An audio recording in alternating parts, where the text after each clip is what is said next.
الحمد لله وكفى وسلام على عباده الذين اصطفى أما بعد أعوذ بالله من الشيطان الرجيم بسم الله الرحمن الرحيم قد أفلح المؤمنون الذين هم في صلاتهم خاشعون وقال الله تعالى في مقام آخر إنما يخشى الله من عباده العلماء وقال الله تعالى في مقام آخر وأما من خاف مقام ربه ونهى النفس عن الهوى فإن الجنة هي المأوى سبحان ربك رب العزة عما يصفون وسلام على المرسلين والحمد لله رب العالمين اللهم صل على سيدنا محمد وعلى آل سيدنا محمد وبارك وسلم اللهم صل على سيدنا محمد وعلى آل سيدنا محمد وبارك وسلم اللهم صل على سيدنا محمد وعلى آل سيدنا محمد وبارك وسلم۔ جو آیات مبارکہ تلاوت کی گئیں ان میں 3 الفاظ ہیں جو قریب المعنی ہیں، ایک خوف، دوسرا خشیت اور تیسرا خشوع۔ یہ تینوں الگ الگ الفاظ ہیں مگر ان کے معنی اتنے قریب ہیں کہ اکثر ایک کی جگہ دوسرا استعمال ہوتا ہے۔ تینوں الفاظ کے معانی سمجھنے کی ضرورت ہے تاکہ کچھ اس کی حقیقت ہمارے اوپر کھلے۔ ایک ہوتا ہے انسان کا گناہ کرنا اور اس کی وجہ سے اس کے دل کے اندر ایک ڈر ہونا کہ اللہ تعالیٰ کی طرف سے سزا ملے گی۔ اس کی مثال ایسے ہے، بچے نے شیشے کا برتن توڑ دیا، اب اس کو امی ابو سے خوف کہ جب انہیں پتہ چلے گا تو میرے تھپڑ لگے گا۔ اس کیفیت کو خوف کہتے ہیں کہ کوئی کام کیا، پتہ ہے کہ برا کیا، اب اس کی وجہ سے سزا کا ڈر ہونا، اس کو خوف کہتے ہیں۔ ایک اور ہے کہ انسان اپنی طرف سے تو اچھا کرتا ہے لیکن ڈر ہوتا ہے پتہ نہیں قبول کرنے والا قبول کرے گا یا نہیں۔ اس میں ضرر کا خطرہ اتنا نہیں ہوتا، خوف میں ضرر کا خطرہ ہوتا ہے، اس کو کہتے ہیں خشیت۔ اس میں بندہ کرتا تو ہے لیکن کیفیت ہوتی ہے کہ میرے پاس کھوٹے سکے ہیں، پتہ نہیں قبول ہوں گے یا نہیں ہوں گے، میرے اعمال غفلت والے، میرے اعمال اس درجے کے نہیں کہ اللہ رب العزت کے ہاں قبولیت پا سکے۔ اس میں خوف تعظیم کے ساتھ ہوتا ہے، اللہ کی عظمت بھی ہوتی ہے کہ میں اس کے شایان شان عبادت نہیں کر سکا تو خوف تو ہے مگر خوف کے ساتھ عظمت۔ نمت خوف اور چیز ہے، ہم سانپ سے بھی ڈرتے ہیں، اس کو خوف کہیں گے کیونکہ خوف ہوتا ہے، سانپ کی تعظیم دل میں نہیں ہوتی، ڈر ہوتا ہے کہ اس سے نقصان پہنچے گا۔ تو معلوم ہوا کہ خوف کا لفظ زیادہ نقصان پہنچنے کے وقت استعمال ہوتا ہے اور عمومی طور پہ اس کے پیچھے کوئی نہ کوئی کام، گناہ، غلطی ہوتی ہے تو خوف ہوتا ہے۔ خشیت اس وقت ہوتی ہے جب انسان کوشش تو کرتا ہے مگر ادھوری ہوتی ہے، وہ سمجھتا ہے کہ میں نے نہیں کیا جو مجھے کرنا چاہیے۔ یہ کیفیت علماء کی ہوتی ہے جو اللہ رب العزت کی عظمتوں کو سمجھتے ہیں، جو جانتے ہیں کہ وہ کتنی بلند ذات ہے، ان کی یہ کیفیت ہوتی ہے کہ کرتے بھی ہیں اور ڈرتے بھی ہیں۔ اسی لیے اس لفظ کو علماء کے لیے استعمال کیا، انما یخشی اللہ من عبادہ العلماء۔ اور ایک لفظ ہے خشوع، خا شین عین خشع۔ یہ خشوع اللہ رب العزت کی عظمتوں سے واقف ہونے کے بعد انسان کے دل میں آتا ہے۔ اپنی طرف سے اس نے بڑی نیکیاں کی ہوتی ہیں لیکن وہ یہ جانتا ہے کہ اللہ بے نیاز ہے، اللہ تعالیٰ کی شان بے نیازی اس کے اوپر ایک ہیبت طاری کر دیتی ہے۔ عظمت خداوندی کی وجہ سے اس کے اوپر ایک رعب ہوتا ہے، یہ مقربین کا مقام ہے۔ تو ان الفاظ کو سمجھنے کے لیے خوف جو مقام خوف ہے وہ ہم عوام الناس کا مقام ہے کہ غلطیاں کرتے ہیں، ڈر بھی دل میں آتا ہے کہ آگے پتہ نہیں کیا بنے گا، یہ عوام الناس کا مقام ہے۔ خشیت یہ ابرار کا مقام ہے کہ جو اپنی طرف سے نیکیوں کی زندگی گزارتے ہیں مگر عدم قبولیت کا ڈر بھی ہوتا ہے. اور خشوع یہ مقربین کا مقام ہے جو اللہ کی شان بے نیازی سے ڈر رہے ہو. یہ وہ لوگ ہوتے ہیں کہ 20 سال گناہ لکھنے والا ان کے نام اعمال میں گناہ نہیں لکھ سکتا. یہ وہ لوگ ہوتے ہیں مگر عظمت خداوندی کی وجہ سے ان کے پتے بھی پانی ہو رہے ہوتے ہیں. وہ اللہ کی عظمتوں کو سمجھتے ہیں. سفیان ثوری رحمۃ اللہ علیہ رو رہے تھے. کسی نے کہا کہ کوئی غلطی ہو گئی تو گندم کا دانہ پڑا تھا قریب، اٹھا کر دکھایا. کہنے لگے کہ میں نے اپنے ارادے سے اتنا بھی گناہ نہیں کیا زندگی میں جتنا یہ گندم کا دانہ ہے، اتنا بھی گناہ نہیں کیا. روتے کیوں ہے؟ کہنے لگے اللہ کی شان بے نیازی رلا رہی ہے. وہ بے نیاز ذات ہے، ہمارے اعمال اس کے سامنے کیا حیثیت رکھتے. تو یہ مقربین کا مقام. آئیے ان تینوں الفاظ کو ذرا قرآن کے نظر پیرائے میں دیکھیے. پہلا لفظ ہے خشوع، اس کا مصدر ہے خشع یخشع، حروف اصلی خا، شین اور عین. اس میں اللہ رب العزت کی عظمت کا زیادہ تعلق ہے. اس کی مثال ایسے دیکھیں کہ آپ کہیں جنگل میں ایسی جگہ ہوں جہاں شیر بالکل قریب ہے، گو وہ آپ کی طرف نہیں دیکھ رہا مگر آپ کے اوپر ایک روب ہوگا، ایک عجیب سی حالت ہوگی. آپ جانتے ہیں کہ اگر یہ میری طرف متوجہ ہو گیا تو حشر کیا ہوگا. ایک ہیبت ہوتی ہے دل میں. تو اس خشوع کی کیفیت میں انسان کے اوپر اللہ رب العزت کی عظمت و کبریائی کی ہیبت ہوتی ہے، دل جھکے جا رہے ہوتے ہیں. اسی لیے اس خشوع کے لفظ کا زیادہ استعمال نماز کے لیے ہوا. قد افلح المؤمنون الذین هم فی صلاتهم خاشعون. کیونکہ جب وہ اللہ کے سامنے کھڑے ہوتے ہیں تو اللہ کی کبریائی، اللہ کی عظمت ان کے سامنے ہوتی ہے. یہ لفظ انسان کے لیے بھی استعمال ہوا اور جمادات کے لیے بھی استعمال ہوا، کیونکہ اللہ کی عظمت اور ہیبت تو ہر ایک کے اوپر اثر ڈالتی ہے. اکثر اس لفظ کے ساتھ اللہ رب العزت کا نام، اسم جلالہ اللہ استعمال ہوتا ہے. چنانچہ قرآن مجید میں دیکھیے یہ کیسے کیسے استعمال ہوا. یہ ذل کے معنی میں بھی استعمال ہوا. وَخَشَعَتِ الْأَصْوَاتُ لِلرَّحْمَنِ، سکون الجوارح کے لیے بھی استعمال ہوا، اعضاء کے سکون کے لیے. الذین هم فی صلاتهم خاشعون. مفردات میں ہے الخشوع الذراع واکثر ما یستعمل فیما یوجد علی الجوارح. چنانچہ تفسیر روح البیان میں سہل بن عبداللہ کا قول ہے لا تکون خاشعا حتی تخشع کل شعرۃ علی جسدک وہذا هو الخشوع المحمود. نبی علیہ الصلوۃ والسلام نے ایک شخص کو نماز میں داڑھی کے بالوں سے کھیلتے دیکھا. ارشاد فرمایا لو خشع قلب ھذا لخشعت جوارحہ. اگر اس کے دل میں خوشی ہوتا تو اس کے جوارح پہ بھی اس کا اثر ہوتا. چنانچہ امام غزالی رحمۃ اللہ فرماتے ہیں المحبت شجرۃ طیبۃ اصلها ثابت وفرعها فی السماء وثمارها تظہر فی القلب واللسان والجوارح. محبت کے اثرات اعضاء سے پھر ظاہر ہوتے ہیں.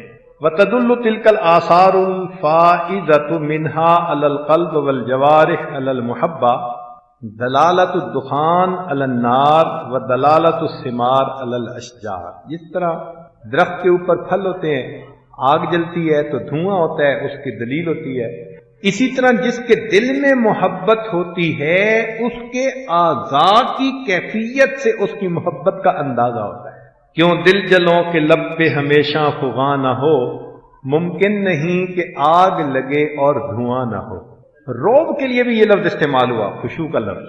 وَيَدْعُونَنَا رَغَبًا وَرَهَبًا وَكَانُوا لَنَا خَاشِعِينَ. تواضع کے لیے بھی استعمال ہوا.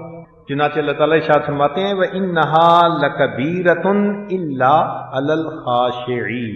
چنانچہ عیسیٰ علیہ السلام کو اللہ تعالیٰ نے وحی نازل فرمائی کہ اے میرے پیارے عیسیٰ علیہ السلام اذا دخلت الصلاۃ، جب آپ نماز میں داخل ہو جائیں فَهَبْ لِي مِنْ قَلْبِكَ الْخُشُوع، تو اپنے دل میں مجھے خشوع دیجئے. وَمِنْ بَدَنِكَ الْخُضُوع، اور اعضائے بدن میں خضوع. وَمِنْ عَيْنِكَ الدُّمُوع، اور اپنی آنکھوں میں آنسو لے آئیے. فَإِنِّي قریب، میں بہت قریب ہوں.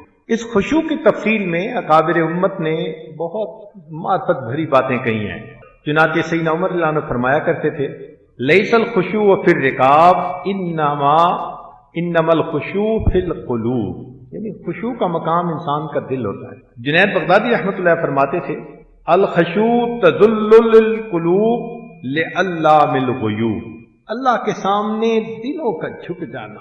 ابن قیم رحمۃ اللہ نے فرمایا یلتئم من التعظیم والمحبہ، کہ تعظیم اور محبت کی وجہ سے تم اچھے بنو، اس کو خشوع کہتے ہیں۔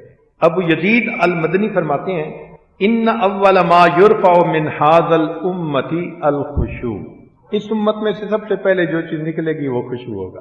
دوسرا لفظ ہے خشیہ، خا شین اور یا، اس کے حروف اصلی ہیں۔ اس خشیت میں رجوع ہوتا ہے، یہ بھی انسان اور جمادات دونوں کے لیے لفظ استعمال ہوا۔ الخشیت خوف یشوبہ تعظیم واکثر ما یکون ذلک عن علم بما یخشى منہ، یعنی خوف تعظیم کے ساتھ اگر ہو تو اس کو خشیت کہتے ہیں۔ فرمایا انما یخشى اللہ من عبادہ العلماء من خشی الرحمن بالغیب تقشعر منہ جلود الذین یخشون ربہم۔ حدیث پاک میں اس خشوع کی بڑی فضیلت آئی۔ فرمایا عینان لا تمسہم النار، عین بکت من خشیت اللہ وعین باتت تحرس فی سبیل اللہ، دو آنکھیں ہیں جن کو جہنم کی آگ نہیں چھو سکے گی، ایک جو اللہ کے راستے میں جاگی ہوگی اور دوسری جن آنکھوں سے اللہ کے ڈر اور خوف کی وجہ سے آنسو نکل آئے ہوں۔ ایک حدیث مبارکہ میں ہے لیس شیء احب الی اللہ من قطرتین، دو قطروں سے زیادہ اللہ کو کوئی چیز پسند نہیں ہے، وَأَثَرَيْن، دو نشانوں سے، ان میں سے پہلا قطرہ قطرۃ من دموع من خشیت اللہ، وہ قطرہ جو اللہ کے خوف کی وجہ سے ایک گنہگار بندے کی آنکھ سے نکلتا ہے۔ ایک حدیث مبارکہ میں ہے من ذکر اللہ، جس نے اللہ کو یاد کیا، ففاضت عیناہ من خشیت اللہ، پھر اللہ کے ڈر کی وجہ سے اس کی آنکھوں میں آنسو آ گئے، حتی یصیب الارض من دموعہ، حتیٰ کہ اس کا آنسو زمین کے اوپر گر پڑا، لم یعذبہ اللہ یوم القیامہ، اللہ قیامت کے دن اس آدمی کو عذاب نہیں دے گا۔ اس لیے یہ خشیت مانگنی چاہیے۔ امت کو دعا سکھائی اللہم اقسم لنا من خشیتک ما یحول بہ بیننا وبین معاصی ومن طاعتک ما تبلغنا بہ جنتک ومن الیقین ما تہون بہ علینا مصائب الدنیا ومتعنا باسمائنا وابصارنا وقوتنا ما احییتنا واجعلہ الوارث منا واجعل ثارنا علی من ظلمنا وانصرنا علی من عادانا ولا تجعل مصیبتنا فی دیننا ولا تجعل الدنیا اکبر ہمنا ولا مبلغ علمنا ولا تسلط علینا من لا یرحم۔ یہ وہ دعا ہے کہ اگر نبی علیہ السلام امت کو نہ سکھاتے تو انسان کی عقل کی پرواز نہیں تھی کہ از خود وہ ایسی دعا مانگ سکتی تھی۔ اللہ کا خوف نعمتوں میں سے ایک بڑی نعمت ہے جو بندے اور گناہ کے درمیان حائل ہو جاتا ہے۔ سیدنا عمر رضی اللہ عنہ فرمایا کرتے تھے شاور فی امرک الذین یخشون اللہ، اپنے مشورے ان لوگوں سے کیا کرو جن کے دل میں اللہ کا ڈر ہو، یعنی مجلس مشاورت جو شورا ہوتی ہے وہ دنیا کے مال پیسے کو دیکھ کے نہ بنایا کرو۔ آج کل تو یہی ہے نا، جس کا کاروبار بڑا وہ اتنا بڑا چیئرمین۔ فرمایا کہ نہیں، اگر تم نے مشورے کرنے ہیں تو شاور فی امرک الذین یخشون اللہ، جن کے دل میں خشیت ہو۔ چنانچہ دارالعلوم دیوبند کی مجلس شورا میں قریہ کے لوگوں نے کہا کہ جی ہمارا نمائندہ ہونا چاہیے، چونکہ بستی ہماری مدرسہ ہے تو ہمارا نمائندہ ایک ہونا چاہیے۔ شروع میں علماء نے کہا کہ نہیں، انہوں نے محاذ آرائی شروع کر دی، یہاں تک معاملہ پہنچا کہ انہوں نے دھمکی دی کہ ہم اس مدرسے کو ختم کروا دیں۔ اس وقت میں حضرت تھانوی رحمت اللہ علیہ جیسے جبال العلم جو تھے وہ بھی ییلڈ کر گئے کہ بھائی فائدے کی خاطر کچھ نقصان اٹھانا ہوتا ہے تو کوئی بات نہیں، اگر ایک ان کا بھی نمائندہ ہو جائے تو کوئی حرج نہیں۔ چنانچہ انہوں نے حضرت گنگوئی رحمت اللہ علیہ کو کہا کہ حضرت اہل قریہ نے یہ کہا ہے تو اجازت ہو تو اس کو نمائندگی دینے میں کیا حرج ہے؟ حضرت گنگوئی رحمت اللہ نے فرمایا ہرگز نہیں دیں گے۔ شورا کا اپنا ایک معیار ہے، جو معیار پہ اترے گا وہ شورا میں آئے گا۔ اگر بستی میں کوئی ایسا بندہ ہے تو لاؤ دکھاؤ، اور اگر ایسا نہیں تو ہم نہیں اس بندے کو رکھیں گے۔ حضرت نے کہا کہ حضرت مدرسہ بند ہو جائے گا، تو حضرت گنگوئی رحمۃ اللہ نے جواب دیا کہ ہم نے دکانداری تھوڑی کرنی ہے، ہم مدرسے کو بند کر دیں۔ حضرت تھانوی رحمۃ اللہ علیہ اس بات پہ فرماتے ہیں کہ میری آنکھیں کھول کے رکھ لی، میری آنکھیں کھول کے رکھ لی۔ اللہ، یہ ہوتے ہیں صاحب استقامت لوگ، اصولوں پہ سودے بازی نہیں ہوتی۔ تو عمر لانو فرماتے ہیں کہ اپنا مشورہ ان لوگوں سے کرو جن کے دل میں اللہ کی خشیت ہے۔ ابن مسعود رضی اللہ عنہ فرمایا کرتے تھے، لیس العلم من کثرت الحدیث ولکن العلم من الخشیہ، کثرت حدیث سے بڑا عالم نہیں بنتا، جتنی خشیت زیادہ ہوگی اتنا بڑا عالم ہوگا۔ حسن بصری رحمۃ اللہ علیہ فرماتے تھے، المؤمن من خشی اللہ بالغیب ورغب فیما رغب اللہ فی وزاہد فیما اسقط اللہ۔ چنانچہ سعید بن جبیر رحمۃ اللہ علیہ نے فرمایا، الخشیت ہی التی تحول بینک و بین معصیت اللہ، خشیت جو ہوتی ہے وہ تیرے اور معصیت کے درمیان ایک دیوار بن جاتی ہے، آؤٹ بن جاتی ہے، تجھے گناہوں سے بچا لیتی ہے۔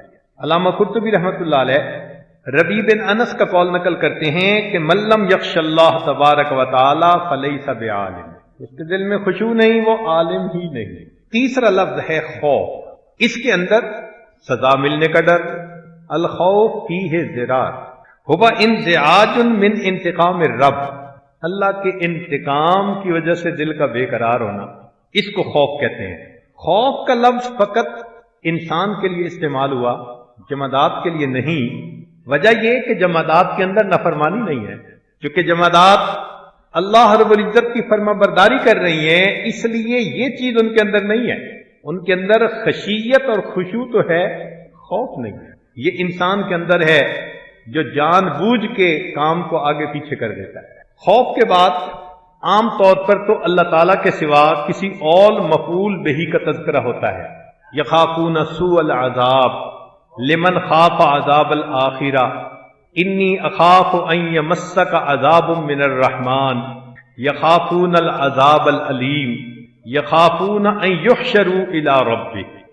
لیکن 3 مقامات ایسے ہیں جہاں صریح گناہ کا تذکرہ ہوا اور اس کے بعد اللہ نے اپنے ذاتی اسم جلالہ اللہ کو استعمال فرمایا، اچھا میری نافرمانی کرو گے۔ چنانچہ ایک جگہ لئن بسطت الی یدک لتقتلنی ما انا بباسط یدی الیک لاقتلک انی اخاف اللہ، اللہ رب العزت نے ذاتی لفظ سے وَإِذْ زَيَّنَ لَهُمُ الشَّيْطَانُ أَعْمَالَهُمْ، دیکھا پھر معصیت کا تذکرہ۔ تو آیت کے آگے کیا فرمایا، انی اخاف اللہ۔ تیسری آیت فلما کفر قال انی بریء منک انی اخاف اللہ۔ اسی لیے انبیاء کرام جو تشریف لائے تو وہ عوام الناس کو یہی سبق دیتے تھے کہ دیکھو اگر اللہ رب العزت کی نافرمانی کرو گے تو اللہ کے خوف سے تمہیں معافی مانگنی چاہیے، ڈرنا چاہیے، ورنہ قیامت کے دن عذاب ہوگا۔ اور یہ ایک قرآن مجید کی آیت ہے، اس کو یاد کرنا چاہیے، ہر بندے کو یہ یاد ہونی چاہیے۔ جب کہیں گناہ کا موقع آئے اور نفس باز نہ آئے، نفس اصرار کرے گناہ پر، اس آیت کو 1-2 دفعہ دل میں یاد کر لیں، ساری شہوتیں ختم اور گناہ کی طرف کھینچنے والی ساری قوتیں ختم ہو جاتی ہیں۔ کون سی آیت ہے؟ فرمایا انی اخاف ان عصیت ربی عذاب یوم عظیم، انی اخاف ان عصیت ربی عذاب یوم عظیم۔ یہ اتنی عجیب آیت ہے، پر تاثیر آیت ہے۔ گناہ سے بچانے کے لیے یہ یوں سمجھیے کہ کیمیائے احمر کی مانند ہے۔ جو بندہ کہے جی میری نظر کا پرہیز نہیں، تو بھائی اس آیت کے ذرا مضمون کو سوچو اور اسے چند دفعہ پڑھو، اس کی برکت دیکھو پھر کیا ہوتی ہے۔ انی اخاف ان عصیت ربی عذاب یوم عظیم۔ اس کے معنی پہ غور کریں، مجھے ڈر ہوتا ہے، انی اخاف ان عصیت ربی، اگر میں نے اپنے رب کی نافرمانی کی، عذاب یوم عظیم۔ چنانچہ ہمارے اکابر اللہ کے خوف کی وجہ سے روتے ڈرتے کانپتے رہتے تھے۔ فضیل بن عیاض رحمۃ اللہ علیہ فرماتے ہیں من خاف اللہ دلہ الخوف علی کل خیر، جو اللہ سے ڈر گیا یہ ڈر اس کے لیے ہر خیر کی علامت ہے۔ ابو الحسن رحمۃ اللہ علیہ فرماتے ہیں الخوف زمام بین اللہ تعالی و بین عبدہ، بندے اور اللہ کے درمیان یہ خوف بندے کے لیے لگام کی مانند ہے۔ فَإِنْ انْقَطَعَ زِمَامُهُ هَلَكَ مَا الْهَالِكِينَ، یہ لگام اگر ٹوٹ جائے تو بندہ پھر ہلاک ہونے والوں کے ساتھ ہلاک ہو جاتا ہے۔ جتنے اکابر ہیں امت کے، ان کی زندگیوں کو پڑھ کے دیکھ لیجئے، آپ کو یہ خوف ان کی زندگیوں میں نظر آئے گا، اسی لیے اس پر انعام بھی بڑا۔ وَأَمَّا مَنْ خَافَ مَقَامَ رَبِّهِ وَنَهَى النَّفْسَ عَنِ الْهَوَىٰ فَإِنَّ الْجَنَّةَ هِيَ الْمَأْوَىٰ، اللہ کے خوف سے اگر کوئی بندہ گناہ کو چھوڑ بیٹھے تو فرمایا کہ جنت اس کا ٹھکانہ۔ چنانچہ حدیث پاک میں الکفل کا ایک واقعہ ہے، اس کی یہ عادت تھی کہ جہاں کہیں اس کو کسی عورت کا موقع ملتا وہ اس سے بچتا نہیں تھا، ضرور گناہ کا مرتکب ہوتا تھا، عیاش آدمی تھا۔ ایک عورت جو ضرورت مند تھی وہ اس کے پاس آئی کہ مجھے کچھ پیسے ادھار دے دو، میرے بچے بھوکے ہیں، ان کے لیے کھانا بنا۔ اس نے آگے سے وہی بات کی کہ میں اتنے پیسے دوں گا تم میری ضرورت پوری کر دو۔ اس نے کہا نہیں، مگر اس کے بچوں کے لیے جب کھانے کو کچھ نہیں تھا پھر پریشان ہو کے دوبارہ آئی، اس نے دوبارہ یہی تقاضا رکھا۔ تیسری مرتبہ وہ اتنی پریشان تھی اپنے حالات سے کہ وہ ییلڈ کر گئی، اس نے پیسے دے دیے۔ جب یہ گناہ کے لیے اس کے قریب ہوا تو اس عورت کے اوپر ایک خوف، وہ کانپنے لگ گئی۔ تو الکفل نے پوچھا کہ کیا میں تمہیں پسند نہیں ہوں؟ اس نے کہا پسند کی بات نہیں، میں نے زندگی میں کبھی یہ گناہ نہیں کیا، مجھے اپنے مالک کا خوف دل پر طاری ہے، میں مجبور ہوں۔ اب اس نیک بندی کی یہ بات الکفل کے دل پر ایسی اثر کر گئی کہ اس نے سوچا یہ اللہ سے اتنی ڈرتی ہے تو میں کیوں نہیں ڈرتا۔ اس نے پیسے بھی دے دیے اور گناہ بھی چھوڑ دیا، ارادہ بھی چھوڑ دیا، عورت چلی گئی۔ اللہ کی شان، اسی رات الکفل کی موت آئی، اللہ نے اس کے دروازے پر لکھا دیا، اللہ نے الکفل کی مغفرت فرما دی۔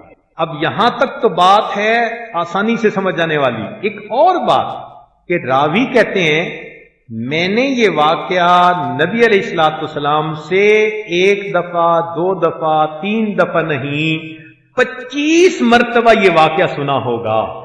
اتنی کثرت سے اللہ کے حبیب صلی اللہ علیہ وسلم اس واقعے کو سناتے تھے۔ یہ ہے اہم بات، یہ ہے توجہ طلب بات، یعنی انہوں نے 25 دفعہ سنایا تو اس سے بھی زیادہ ہوگا، کتنی مجالس میں وہ نہیں ہوں گے۔ تو نبی علیہ الصلوۃ والسلام اس بات کو بار بار سنا کے، بار بار کہہ کے صحابہ کے دل میں یہ کیفیت پیدا کرنا چاہتے تھے کہ جو شخص اللہ کے خوف کی وجہ سے گناہ سے بچ جاتا ہے اللہ کی رحمت میں جگہ پا لیتا ہے۔ چنانچہ صحابہ رضی اللہ عنہم کے خوف کی ذرا آج بات سن لیجیے، اس کو کہتے ہیں مخاوف الصحابہ، صحابہ کے دل میں خوف کیسا تھا۔ سیدنا صدیق اکبر رضی اللہ تعالیٰ عنہ صاحب رسول، اللہ رب العزت نے اذ یقول لصاحبہ کا لفظ جن کے لیے استعمال فرمایا، نبی علیہ السلام نے ارشاد فرمایا لو کنت متخذا من امتی خلیلا لاتخذت ابا بکر خلیلا، اگر اس امت میں نے کسی کو خلیل بنانا ہوتا میں ابو بکر کو خلیل بناتا۔ نبی علیہ الصلوۃ والسلام نے فرمایا سد الابواب الا باب ابی بکر، مسجد نبی کی طرف صحابہ رضوان کے گھروں سے دروازے کھلتے تھے، فرمایا سب دروازے بند کر دو سوائے ابو بکر کے دروازے کے۔ تو دو دروازے مسجد نبی میں کھلتے تھے، ایک نبی علیہ الصلوۃ والسلام کا اور ایک ان کے یار غار کا صدیق اکبر رضی اللہ عنہ۔ نبی علیہ السلام نے فرمایا ان امن الناس علی فی صحبتہ و مالہ ابو بکر، انسانوں میں سب سے زیادہ مجھ پر احسان کرنے والا مال سے جسم سے وہ ابو بکر۔ فرمایا میں نے سب کے احسانات کے بدلے دے دیے، ابو بکر تیرے احسانات کے بدلہ قیامت کے دن اللہ دے گا۔ ابو بکر صدیق نے کیا احسان کیے ہوں گے؟ نبی علیہ السلام نے فرمایا ان اہل الدرجات العلا لیراہم من تحتہم کما ترون النجم الطالع فی افق السماء، جیسے تم آسمان پہ ستاروں کو دیکھتے ہو، جنت میں عام جنتی بعض لوگوں کے مقامات کو، گھروں کو اس طرح دیکھیں گے جیسے ستارے ہوتے ہیں. وَإِنَّ أَبَا بَكْرَ وَعُمَرَ مِنْهُمْ وَأَنْعَمَ، ابو بکر اور عمر ان لوگوں میں سے کہ جنت میں ان کے درجات کی بلندی لوگوں کو یوں نظر آئے گی جیسے ستاروں کی بلندی ہوتی ہے. صدیق اکبر نے پوچھا جنت کے 7 دروازے، 8 دروازے، ان 8 دروازوں سے بھی کوئی بندہ پکارا جائے گا کہ ہر دروازے سے اس کے لیے گرین سگنل ہو، ادھر سے داخل ہو یا ادھر سے؟ فَهَلْ يُدْعَى أَحَدٌ مِّن تِلْكَ الْأَبْوَابَ كُلِّهَا قَالَ نعم. نبی علیہ السلام نے فرمایا ہاں. وَأَرْجُو أَن تَكُونَ مِنْهُمْ. اب نبی علیہ السلام جن کو فرمائیں کہ تم جنت کے 7 دروازوں سے پکارے جاؤ گے کہ یہاں سے داخل ہو جاؤ، یہاں سے داخل ہو. ان کے خوف کا کیا حال تھا؟ کان اذا ذکر اہل الجنت، جب وہ جنت والوں کا تذکرہ کرتے تھے، قال کہا کرتے تھے انی لاخاف اللہ الحق بہم، میں ڈرتا ہوں کہ پتہ نہیں جنت والوں کے ساتھ جنت میں ملاقات کر بھی سکوں گا یا نہیں کر سکوں. یا لیتنی شجرتن تعضد ثم تؤکل، کاش میں درخت کا پتا ہوتا جسے توڑ لیا جاتا، اسے کھا لیا جاتا. پرندے کو دیکھا، فرمایا طوبی لک یا طائر، اے پرندے تجھے مبارک ہو، تاکل من الثمر، تو پھل کھاتا ہے، وتستظل بالشجر، اور درخت کے سائے میں بیٹھتا ہے، الی غیر حساب. یا لیت ابا بکر مثلک، اے کاش ابو بکر تیرے جیسا ہوتا. کتنا ان کے دل میں خوف ہوگا، اے کاش میں کہیں مومن کے بدن کا بال ہوتا، اے کاش میری ماں نے مجھے جنا ہی نہ ہوتا. یہ الفاظ کیسے نکلتے ہیں زبان سے جب بالکل حق الیقین ہوتا ہے، انسان ڈر گھبرا رہا ہوتا ہے اللہ کی شان بے نیازی. سیدنا عمر بن الخطاب رضی اللہ تعالیٰ عنہ، جن کے بارے میں نبی علیہ السلام نے فرمایا لو کان بعدی نبیا لکان عمر، اگر میرے بعد نبی آنا ہوتا تو عمر ہوتا. یہاں ایک علمی نکتہ، طلباء نے مولانا یعقوب نانوتوی رحمۃ اللہ علیہ سے ایک دفعہ پوچھا کہ حضرت دل میں ایک سوال پیدا ہوتا ہے کہ نبی علیہ السلام نے فرمایا میرے بعد اگر کوئی نبی آنا ہوتا تو عمر ہوتا، تو ابوبکر صدیق لانوں کا نام کیوں نہیں لیا؟ امت میں تو وہ افضل. تو مولانا یعقوب نانوتوی نے جواب دیا کہ دیکھو صدیق اکبر لانوں کا مقام بہت اونچا تھا، ان کو نبی علیہ الصلوۃ والسلام کے ساتھ معیت کبریٰ حاصل تھی، لا تحزن ان اللہ معنا. تو معنا کے لفظ سے ان کو نبی علیہ السلام کے ساتھ معیت کبریٰ حاصل تھی. اب وہ تو نبی علیہ السلام کے ساتھ ہیں، اور نبی علیہ السلام فرماتے ہیں میرے بعد اگر کوئی آنا ہوتا تو پیچھے عمر ہی تھے، ان کا نام دے دیا. امام ربانی مجدد ثانی رحمۃ اللہ نے لکھا ہے کہ نبی علیہ السلام کے بدن مبارک کو جس مٹی سے بنایا گیا وہ بچ گئی تھی، تو اللہ رب العزت نے بچی ہوئی مٹی سے ابو بکر کے جسم کو بنایا، اور مٹی بچ گئی تھی تو اس سے اللہ تعالیٰ نے عمر لانوں کے جسم کو بنایا. فرماتے ہیں اس کی دلیل یہ کہ مٹی جہاں کی تھی سب مٹی آپس میں اکٹھی ہو گئی. جن کا یہ مقام کہ اللہ کے نبی صلی اللہ علیہ وسلم فرماتے ہیں الحق ینطلق علی لسان عمر، فرماتے ہیں عمر جس راستے سے گزرتا ہے شیطان اس راستے کو چھوڑ دیتا ہے. ان کا یہ حال تھا. فرماتے تھے واللہ لو ان لی طلاع الارض ذهبا لفتدیت به من عذاب اللہ عز وجل قبل ان اراہ، اگر میرے پاس ساری دنیا کے خزانوں کا سونا ہوتا تو میں عذاب سے بچنے کے لیے اللہ کے راستے میں صدقہ کر دوں. ایک دفعہ فرمایا یا لیتنی مثل ھذ التبنا، کاش کہ میں تن کا ہوتا. ایک جگہ فرمایا لیت امی لم تلدنی، کاش میری ماں نے مجھے جنا ہی نہ ہوتا. لیتنی لم اکو شیئا، میں کوئی چیز ہی نہ ہوتا. لیتنی کنت نسیا منسیا، اللہ کا خوف. چنانچہ اپنے آخری دنوں میں حذیفہ رضی اللہ تعالیٰ عنہ کو بلایا اور فرمایا کہ حذیفہ مجھے پتہ ہے نبی علیہ السلام نے آپ کو منافقین کے نام بھی بتا دیے اور منع بھی فرما دیا کہ منافقین کے نام کسی کو مت بتانا. حذیفہ میں آپ سے منافقین کے نام تو نہیں پوچھتا، اتنا اشارہ کر دو کہ کہیں عمر کا نام تو ان میں شامل نہیں ہے، کہیں عمر کا نام تو ان میں شامل. اور جب آخری وقت تھا بیٹے عبداللہ ابن عمر اللہ عنہ سے فرمایا کہ بیٹے میں نے علامات دیکھ لی ہیں اپنی موت کی، جب میری روح نکل جائے تو مجھے جلدی نہلا دینا، کفنا دینا، جلدی دفنا دینا. جب چند مرتبہ یہ کہا تو انہوں نے کہا کہ ابا جان آپ کیوں اتنا جلدی کے لیے اصرار کر رہے ہیں؟ تو عمر رضی اللہ عنہ نے جواب دیا کہ بیٹے جلدی کی بات اس لیے کرتا ہوں کہ اگر اللہ مجھ سے راضی ہوئے تم جلدی مجھے اللہ سے ملا دینا، اور اگر اللہ مجھ سے خفا ہوئے تو میرا بوجھ جلدی کندھوں سے اتار دینا۔ عمر کے حال کو اللہ جانتا ہے، عمر کے انجام کو اللہ جانتا ہے۔ یہ وہ قدسی روحیں تھیں جو عظمت الہی کو جانتی تھیں، جو واقف تھیں اللہ رب العزت کی شان بے نیازی سے۔ کیسی پاکیزہ زندگیاں گزارنے کے بعد مراد مصطفیٰ، جن کا اسلام قبول کرنا اسلام کی فتح تھی، جن کا ہجرت کرنا اسلام کی نصرت تھی، اور جن کی امارت امت کے لیے رحمت تھی، یہ اس ہستی کی بات ہے۔ کہتے ہیں کاش میری ماں نے مجھے جنا ہی نہ ہو۔ عثمان غنی رضی اللہ تعالیٰ عنہ، نبی علیہ الصلوۃ والسلام نے فرمایا یا عائشہ، اے عائشہ، الا استحیی من رجل واللہ ان الملائکۃ لتستحیی منہ، میں اس بندے سے کیوں حیا نہ کروں، اللہ کے فرشتے بھی جس سے حیا کرتے ہیں۔ وہ عثمان غنی رضی اللہ عنہ، نبی علیہ السلام نے فرمایا لکل نبی رفیق، ہر نبی کا ایک رفیق ہوتا ہے، ورفیقی فی الجنت عثمان، اور جنت میں میرے رفیق عثمان ہوں گے۔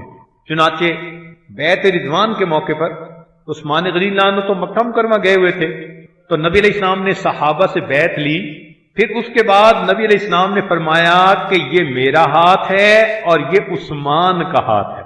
اپنے دوسرے ہاتھ کو عثمان کا ہاتھ کہہ کر ان کو بیعت میں شامل فرمایا۔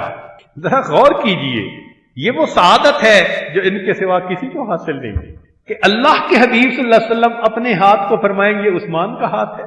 اللہ اکبر۔ انہوں نے غزوہ تبوک میں خوب اللہ کے راستے میں مال خرچ کیا۔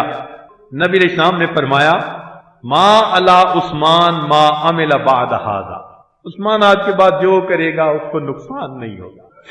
عثمان لانو کے بارے میں نبی علیہ السلام نے دعا مانگی اللہم عثمان رضیت عنہ فرض عنہ، اے اللہ عثمان سے میں راضی ہوں تو بھی عثمان سے راضی ہو جا۔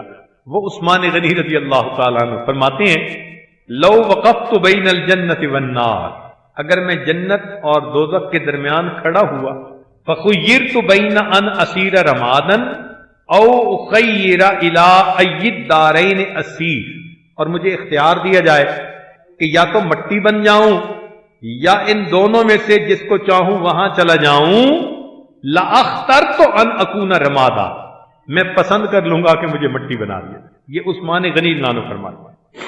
ابو الدرداء رضی اللہ تعالیٰ عنہ دمشق کے قاضی، نبی علیہ السلام نے فرمایا حکیم ھذہ الامہ، اس امت کے حکیم، سید القراء بدمشق، جو شام میں قراء کے بڑے استاد تھے، سردار تھے، اتنی عبادت کرتے تھے کہ ان کو ان کے بھائی سلمان فارسی اللہ عنہ جو بھائی بنے تھے، انہوں نے نصیحت کی کہ آپ ذرا اپنے جسم کا بھی خیال رکھیں۔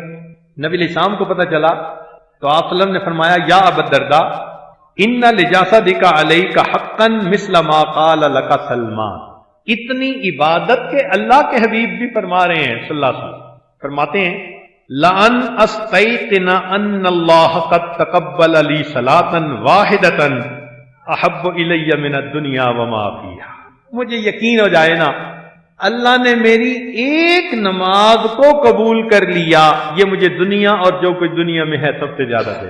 ایک نماز، آخری عمر میں بینائی کم ہو گئی تھی، تو ایک دوست ملے، انہوں نے کہا کہ آپ اپنی بینائی کے لیے دعا کیوں نہیں کرتے؟ عجیب جواب دیا، ما فرغت بعد من دعائہ لذنوبی، میں اپنی دعا میں اپنے گناہوں کے بخشوانے کی دعا کرنے سے فارغ ہی نہیں ہوتا، فکیف ادعو لعینی، میں اپنی آنکھوں کے لیے کیسے دعا کروں، مجھے تو اپنے گناہوں کی بخشش کی دعا سے ہی فرصت نہیں۔ اللہ اکبر کرتے۔ ابو ذر غفاری رضی اللہ تعالیٰ عنہ کان خامس خمسۃ فی الاسلام، یہ اسلام میں 5ویں نمبر پر داخل ہوئے، 6 نمبر پہ عبداللہ ابن مسعود اور 5ویں نمبر پہ ابو ذر غفاری رضی اللہ تعالیٰ عنہ۔ نبی علیہ الصلوۃ والسلام نے ارشاد فرمایا امرت بحب اربعۃ، کہ اللہ رب العزت نے مجھے حکم فرمایا کہ 4 بندوں سے محبت کرو، وَأَخْبَرَنِيَ اللَّهُ أَنَّهُ يُحِبُّهُمْ، اور اللہ نے یہ بھی خبر دی کہ میں بھی ان چار سے محبت کرتا ہوں، علی، ابو ذر، سلمان، مقداد۔ فرماتے ہیں وَدِدْتُ أَنَّ اللَّهَ عَزَّ وَجَلَّ خَلَقَنِي يَوْمَ خَلَقَنِي شَجَرَةً تُعْضَدُ، تمنا کرتا ہوں جس وقت اللہ نے مجھے پیدا کیا تھا، جس دن وہ مجھے انسان کی بجائے ایک درخت کی شکل میں پیدا کرتے مجھے کاٹ لیا جاتا۔ ابو عبیدہ ابن جراح رضی اللہ تعالیٰ عنہ یہ سالار ہیں لشکر اسلام کے، احد السابقین الاولین۔ نبی علیہ السلام نے فرمایا ان لکل امت امینا وامین هذه الامت ابو عبیدہ ابن جراح، امین هذه الامہ، اس امت کے امین۔ اتنے حسن خلق والے تھے کہ اللہ کے نبی صلی اللہ علیہ وسلم نے ایک عجیب بات کہی جس کو بار بار پڑھنے کو دل چاہتا ہے اور پڑھ کے حیرانی ہوتی ہے۔ ذرا دل کے کانوں سے سنیے، کیا عجیب بات کہی اللہ کے پیارے حبیب صلی اللہ علیہ وسلم نے۔ فرمایا ما منکم من احد الا لو شئت لاخذت علیہ بعض خلقہ الا ابا عبیدہ، ابو عبیدہ تم میں سے وہ بندہ ہے اگر میں تم میں سے کسی کے اخلاق کو اختیار کرتا تو ابو عبیدہ کے خلق کو اختیار کر لیتا۔ اللہ اکبر کبیرہ۔ وہ ابو عبیدہ رضی اللہ عنہ فرماتے ہیں وَدِدْتُ إِنِّي كُنْتُ كَبَشًا، کاش کہ میں جانور ہوتا، مینڈا ہوتا، فَيَذْبَحُنِي أَهْلِي فَيَأْكُلُونَ لَحْمِي، میرے گھر والے مجھے ذبح کرتے، میرے گوشت کو کھا لیتے۔ ابو ہریرہ رضی اللہ تعالیٰ عنہ سید المحدثین، امام الفقیہ المجتہد، سید الحفاظ، فرماتے ہیں اصبحت فی سعود محبتۃ علی جنت ونار فلا ادری الی ایہما یسلک بی، میں صبح کر رہا ہوں ایک ایسی وادی میں کہ جس کے آگے جنت اور دوزخ ہے، اور مجھے نہیں پتا کہ مجھے جنت میں لے جایا جائے گا یا کہ دوزخ میں لے جایا جائے گا۔ حذیفہ بن الیمان من نجبا و صاحب السر، نبی علیہ السلام نے راز کی باتیں ان کو بتائی تھی، منافقین کے نام، ان کی نشانیاں۔ فرماتے ہیں لا ادری الا ما اقدم علی الرضا ام علی سخطک، میں نہیں جانتا کہ میں کس کی طرف آگے بڑھ رہا ہوں، مجھے اللہ کی رضا ملے گی یا اللہ کی ناراضگی ملے گی۔ سیدنا حسن بن علی رضی اللہ تعالیٰ عنہ، حسنین کریمین کے بارے میں نبی علیہ السلام نے فرمایا اللہم انی احبہما فاحبہما، اللہ میں ان دونوں سے محبت کرتا ہوں، آپ بھی ان دونوں سے محبت فرما لیجئے۔ سیدہ شباب اہل الجنہ فرماتے تھے انی اقدم علی امر عظیم وحول لم اقدم علی مثلہ قط، ایک بڑے ہال کی طرف میں مر کے جا رہا ہوں، ایسا ہال کوئی آدمی کبھی نہیں دیکھے گا، مجھے نہیں پتا میرا انجام کیا۔ سالم مولا ابی حذیفہ، عجیب، اللہ اکبر، بچپن میں جیسے ان کو لوگوں نے غلام بنا لیا پھر بکے، وہ پورا واقعہ ہی عجیب ہے۔ پھر انہوں نے قرآن سیکھا، مگر ان کے بارے میں نبی علیہ السلام نے ایک ایسی بات کہی کہ مزہ آتا ہے پڑھ، عجیب بات ہے۔ اللہ کے حبیب صلی اللہ علیہ وسلم، نبی علیہ السلام نے فرمایا الحمدللہ الذی جعل فی امتی مثلک، نبی علیہ السلام نے فرمایا سالم مولا ابو حذیفہ کو دیکھ کے کہ میں تعریفیں کرتا ہوں اس پروردگار کی جس نے میری امت میں تیرے جیسا بندہ بنایا۔ اللہ اکبر۔ ایک اور بات کہی وہ اس سے بھی عجیب تر، نبی علیہ السلام نے ارشاد فرمایا ان سالما شدید الحب للہ عز وجل، کہ سالم کے دل میں اللہ رب العزت کی شدید محبت ہے۔ قرآن مجید میں اللہ تعالیٰ فرماتے ہیں نا کہ اللہ کی شدید محبت دل میں ہونی چاہیے، اس کی تصدیق اللہ کے حبیب صلی اللہ علیہ وسلم فرماتے ہیں کہ سالم کے دل میں اللہ کی شدید محبت، کیا اچھا دل تھا، کیا خوش نصیب تھے وہ، سبحان اللہ۔ ان کی یہ حالت، فرماتے تھے وَدِدْتُ أَنِّي بِمَنزِلَةِ أَصْحَابِ الْأَعْرَافِ، میں تمنا کرتا ہوں کہ مجھے قیامت کے دن اصحاب اعراف میں رکھ لیا جاتا، نہ میں جنت جاتا نہ میں دوزخ جاتا، جن کے دل میں اللہ کی اتنی محبت۔ سید العاشقین، اللہ رب العزت کے حبیب صلی اللہ علیہ وسلم اپنی سچی زبان سے تصدیق فرما رہے ہیں یہ کسی عام بندے کا قیافہ نہیں ہے، اللہ کے حبیب صلی اللہ علیہ وسلم کی بات ہے۔ ان کے دل پہ اتنا ڈر تھا، خوف تھا، فرماتے تھے کاش مجھے اصحاب آراف میں رکھ لیا جاتا، نہ میں جنت جاتا نہ میں دوزخ۔ سلمان فارسی رضی اللہ تعالیٰ عنہ، نبی علیہ الصلوۃ والسلام نے فرمایا من عقلاء الرجال، کہ بندوں میں، لوگوں میں جو بڑے عقل مند ہوتے ہیں سلمان ان میں سے ہے۔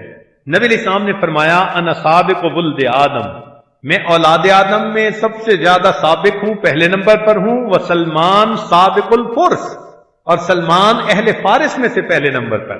فرمایا نبی علیہ السلام نے سلمان منا اہل البیت، اس قدر نبی علیہ السلام عشاء کے بعد ان کے ساتھ بیٹھ کر اللہ کی عظمت کی باتیں کرتے تھے کہ امہات المومنین کہتی ہیں کہ ہمارے دل میں ان کے بارے میں بات آتی تھی کہ کاش ان کی جگہ وقت میں مل رہا ہوتا۔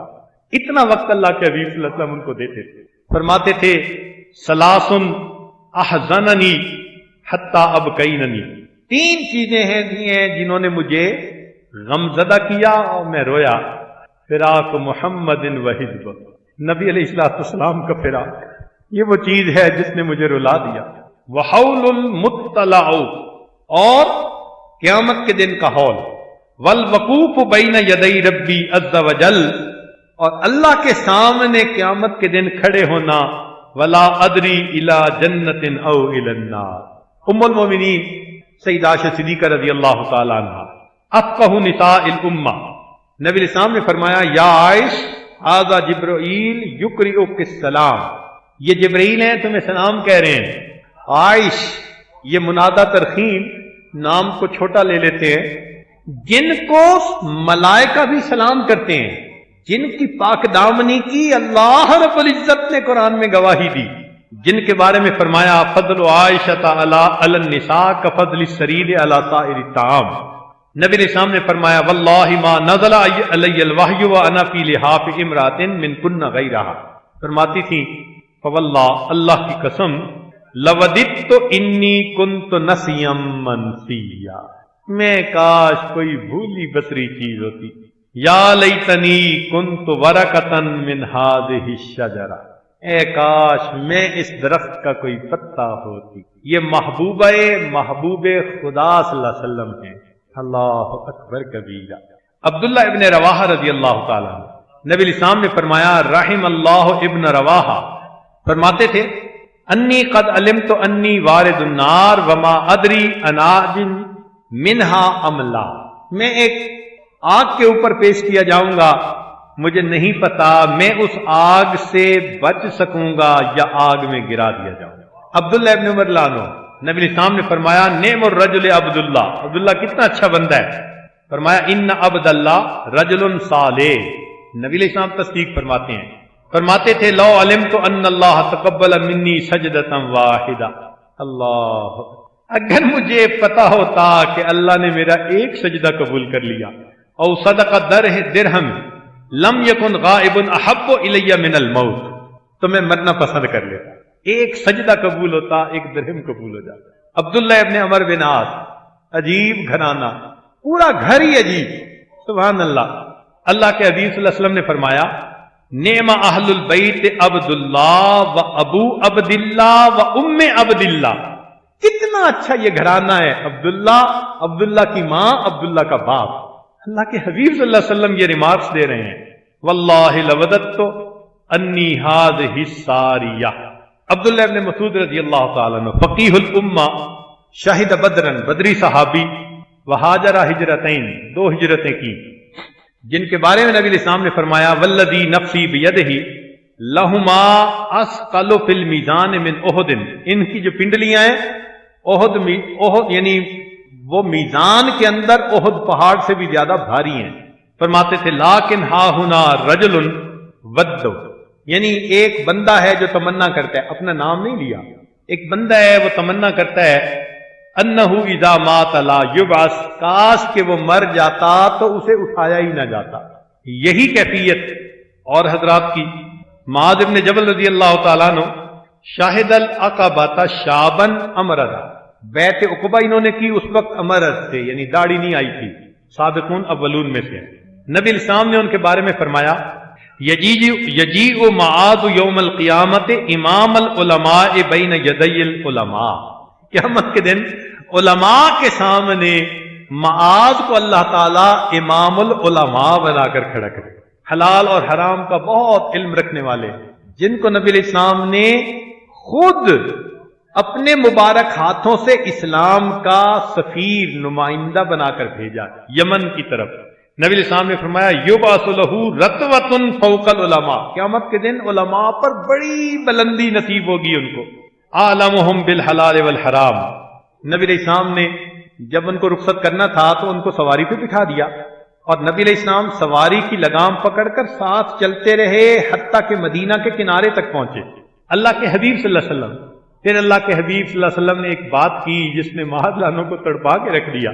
فرمایا انک عسا اللہ تلقانی بعد عامی ھذا ولعلک ان تمر بمسجدی وقبر.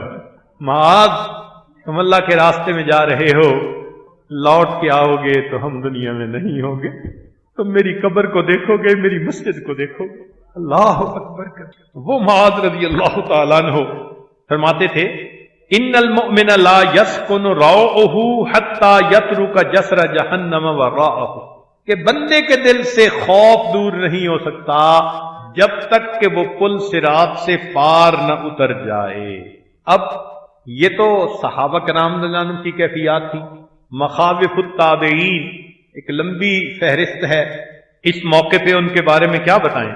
حسن بصری رحمت اللہ علیہ ایک بات کر دیتے ہیں، جن کے لیے عمر لانو نے دعا کی. بچپن میں عمر لانو کے سامنے ان کو لایا گیا تو انہوں نے دعا فرمائی اللہم فقہہ فی الدین وحببہ الی الناس.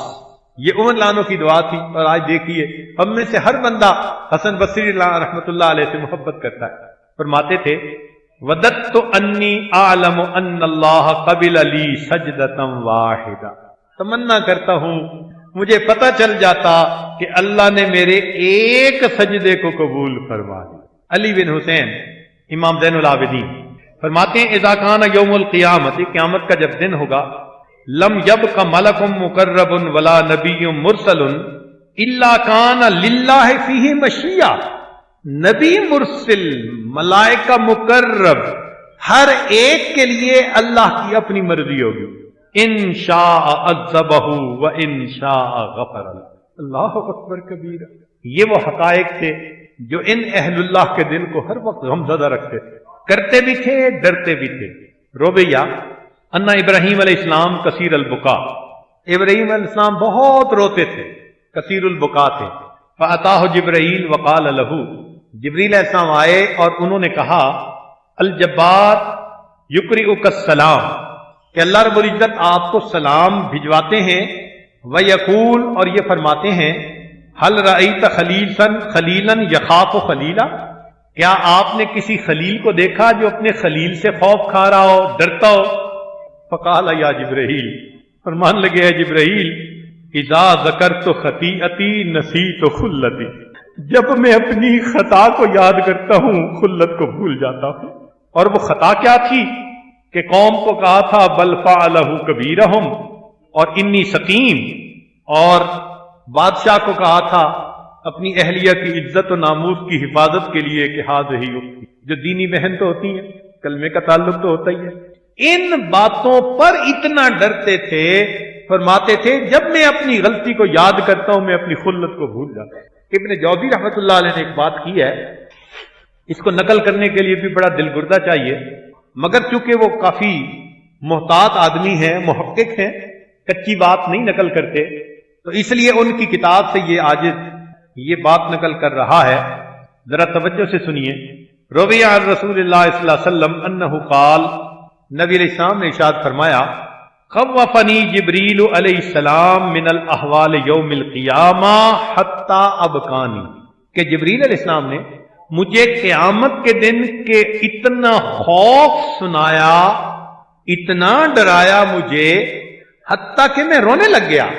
فقلت لہ حبیبی جبرائیل، میں نے کہا اے میرے حبیب جبرائیل، الیس قد غفر اللہ لی ما تقدم من ذنبی وما تأخر، کیا اللہ نے میرے پہلے پچھلے اگلے سب گناہوں کو معاف نہیں فرما دیا؟ فقال یا محمد، تو جبریل علیہ السلام نے آگے سے کہا لَتُشَاهِدَنَّ مِنَ الْأَحْوَالِ يَوْمَ الْقِيَامَةِ مَا يُنْسِيكَ الْمَغْفِرَةَ۔ اے اللہ کے حبیب صلی اللہ علیہ وسلم، آپ قیامت کے دن ایسی ہولناک حالت دیکھیں گے آپ اس مغفرت کو بھول جائیں گے۔ فبکا رسول اللہ صلی اللہ علیہ وسلم حتی بلت دموعہ لیت، رسول اللہ صلی اللہ علیہ وسلم سن کے روئے، آپ کے آنسو آپ کی ریش کے اوپر گرے۔ اس قیامت کے دن ہمیں اللہ رب العزت کے حضور پیش ہونا ہے۔ طہارت القلوب میں ایک بات لکھی ہے، وَلَمَّا مَكَرَ بِإِبْلِيسَ لَعَنَهُ اللَّهُ، کہ جب جبرائیل کو اللہ نے اپنے دربار سے جب ابلیس کو اللہ نے اپنے دربار سے دھتارا، طافقہ جبریل و میکائیل علیہم السلام یبکیان، تو اللہ نے ابلیس سے کہا فخرج منہا فإنک رجیم، نکل جا یہاں سے تم مردود ہے۔ تو ڈانٹ تو پڑی ابلیس کو، اور اس ڈانٹ کو سن کر جبرائیل اور میکائیل علیہ السلام نے رونا شروع کر دیا۔ فأوحى اللہ تعالی الیہما، اللہ نے ان دونوں سے پوچھا، وہی نازل فرمائی، ما لکما تبکیان کل ھذا البکا، کیوں روتے ہو؟ قالا، تثنیہ کا صیغہ، دونوں نے جواب دیا، یا رب ما نأمن مکرک، اللہ ہم آپ کی تدبیر سے اپنے انجام کے بارے میں امن میں نہیں۔ فقال، اللہ نے فرمایا، ہاکذا کونا لا تأمنا مکری، ایسے ہی ہونا چاہیے، تمہیں میری تدبیر سے بے خوف نہیں ہونا چاہیے، میں جو چاہوں کروں۔ فرشتے روتے ہیں، میرے مولا ہمارے پاس تو گناہوں کے سوا کچھ ہے ہی نہیں، ہمارا کیا انجام ہوگا؟ نبی علیہ السلام نے ارشاد فرمایا کہ جبریل میرے پاس آئے، میں بیت اللہ کے قریب تھا تو وہ غلاف کعبہ کو پکڑ کے دعا کرنے لگے اور وہ کانپ رہے تھے، تو میں نے پوچھا جبریل دعا کیا کر رہے ہو؟ اس نے کہا اللہ کے حبیب صلی اللہ علیہ وسلم، میں نے اپنے سامنے شیطان کو مردود ہوتے دیکھا، میں دعا کر رہا ہوں، اللہم الہی و سیدی، اے میرے اللہ، اے میرے پروردگار، لا تغیر اسمی ولا تبدل جسمی، اللہ میرے نام کو بدل نہ دینا اور میرے جسم کو اپنے فرما برداروں کے گروہ سے نکال نہ دینا۔ میں نے دیکھا اس کا نام شروع میں کیا تھا؟ طاؤس الملائکہ تھا، اور وہ بڑا عبادت کرتا تھا، مگر اس کے ساتھ ایسا معاملہ ہوا اللہ نے اس کا نام بدل کے اسے ابلیس کر دیا اور اس کو عبادت گزاروں کے گروہ سے خارج کر دیا۔ تو میں دعا مانگ رہا ہوں، اللہ الہی و سیدی لا تغیر اسمی ولا تبدل جسمی۔ اللہ رب العزت ہمیں اپنے خوف کی نعمت عطا فرمائے جو ان کبیرہ گناہوں سے ہماری جان چھڑائے۔ آج رمضان مبارک کی اس بابرکت رات میں ہم اللہ تعالیٰ سے بہت مانگیں، میرے مولا کب تک بھٹکے پھریں گے، گناہ کرتے رہیں گے، ہمارے پاس ندامت اور شرمندگی کے سوا کچھ نہیں۔ اے اللہ ہم پر آج کی رات رحمت کی نظر فرما دیجئے، ہمارے گناہوں کو معاف کر دیجئے اور آئندہ ہمیں نیکوکاری اور پرہیزگاری کی زندگی عطا فرمائیے۔ وآخر دعوانا ان الحمد للہ رب